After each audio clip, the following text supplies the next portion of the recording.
अकोला महानगरपालिका निवडणुकीचे रणशिंग फुंकले गेले आहे। सत्ताधारी भाजप समोर तिसरी आघाडी, महाविकास आघाडी तसेच वंचित आणि आपची कडवी टक्कर पाहायला मिळणार आहे। अकोल्यात राजकीय लढत चुरशीची ठरण्याची चिन्हे आहेत।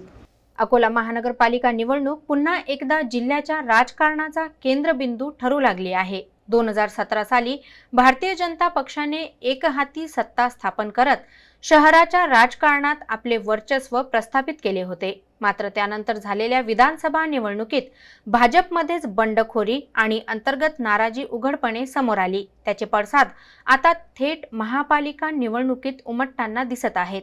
यंदा भाजप समोर तिसरी आघाडी हे नवे आणि महत्त्वाचे आव्हान उभे राहिले आहे। नाराज गट, स्थानिक नेते आणि अपक्षांची भूमिका भाजपच्या गणितावर मोठा परिणाम करू शकते। त्यामुळे भाजपसाठी ही निवडणूक सोपी नसल्याने राजकीय जाणकारांचे मत आहे। दुसरीकडे महाविकास आघाडी ही शहरात पुन्हा ताकद दाखवण्याच्या तयारीत आहे। काँग्रेस, शिवसेना ठाकरे गट आणि राष्ट्रवादी काँग्रेस शरद पवार गट यांची एकत्रित रणनीती भाजपला थेट आव्हान देणारी ठरू शकते। त्याचबरोबर वंचित बहुजन आघाडी आणि आम आदमी पार्टी स्वतंत्र ताकदीने मैदानात उतरल्याने लढत अधिक बहुरंगी होत आहे।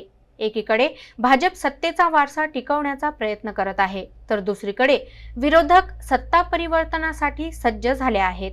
प्रत्येक प्रभागात चुरशीची लढत अपेक्षित असून मतदारांचा कौल कोणाच्या बाजूने जाणार याकडे संपूर्ण अकोल्याचे लक्ष लागले आहे।